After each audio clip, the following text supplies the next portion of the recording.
পশ্চিমবঙ্গের সচিবালয় খ্যাত নবান্নের সভাঘরে ঠিক এভাবেই 2 ঘন্টা বসেছিলেন মুখ্যমন্ত্রী মমতা বন্দ্যোপাধ্যায়। আরজিকর হাসপাতালে চিকিৎসক মৌমিতাকে ধর্ষণ ও হত্যায় বিচারের দাবিতে আন্দোলনরত জুনিয়র চিকিৎসকদের একটি দলের সঙ্গে বৃহস্পতিবার বৈঠকের কথা ছিল মমতার, কিন্তু বৈঠকটি সরাসরি সম্প্রচার নিয়ে বাধে বিপত্তি।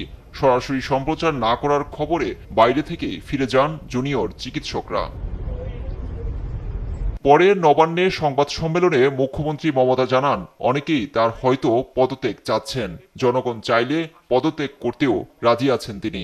আমাদের সরকারকে, মামাটি মানুষের সরকারকে অনেক অসম্মান করা হয়েছে, অনেক অপমান করা হয়েছে, সোশ্যাল নেটওয়ার্কে অনেক ভুল বোঝাবুঝি হয়েছে, অনেক কুৎসা অপপ্রচার হয়েছে, যারা সাধারণ মানুষ জানতেন না যে এর মধ্যে একটা কালার আছে।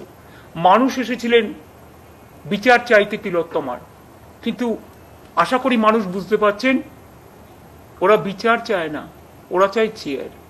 আমি মানুষের স্বার্থে এমনকি নিজে পদত্যাগ করতেও রাজি আছি। আমার মুখ্যমন্ত্রীর পদ চাই না, কিন্তু আমি চাই মানুষ বিচার পাক, তিলোত্তমা বিচার পাক, আর সাধারণ মানুষ চিকিৎসা পাক। আর তা না হলে কিন্তু আপনাদেরও যেমন আন্দোলন আছে, পরিবারগুলো যদি আমাদের কাছে কৈফিয়ত চাই, আমাদেরও তো কৈফিয়ত দিতে হবে। আমরা তার জন্য তৈরি থাকবো। কেন সরাসরি সম্প্রচার করা হবে না এ নিয়ে প্রশ্ন তুলেছেন আন্দোলনরত জুনিয়র চিকিৎসকরা। স্বাস্থ্য ভবনের সামনে ফিরে গিয়ে আন্দোলন চালিয়ে যাওয়ারও ঘোষণা দিয়েছেন। মমতার পদত্যাগ নয়, বিচারের দাবিতেই মুখ্যমন্ত্রীর সঙ্গে আলোচনার জন্য গিয়েছিলেন বলেও জানান আন্দোলনরত চিকিৎসকরা। ভিডিও রেকর্ডিং হতে পারে, তাহলে লাইভ স্ট্রিমিং এ কি অসুবিধা? আমরা খোলা মনেই চাইছি যে একটা বৈঠক করা হোক, সেই খোলা মনের পরিচয় দেওয়ার জন্য আমরা চাইছি সবকিছু সবার সামনে লাইভ স্ট্রিমিং হোক। তো এখন যেহেতু বলছে যে লাইভ স্ট্রিমিং সম্ভব না, আমরা বুঝতে পারছি না যে কি কারণ থাকতে পারে। আলোচনা করার জন্যই তো আমাদের রিপ্রেজেন্টেটিভরা গেছিল ওখানে।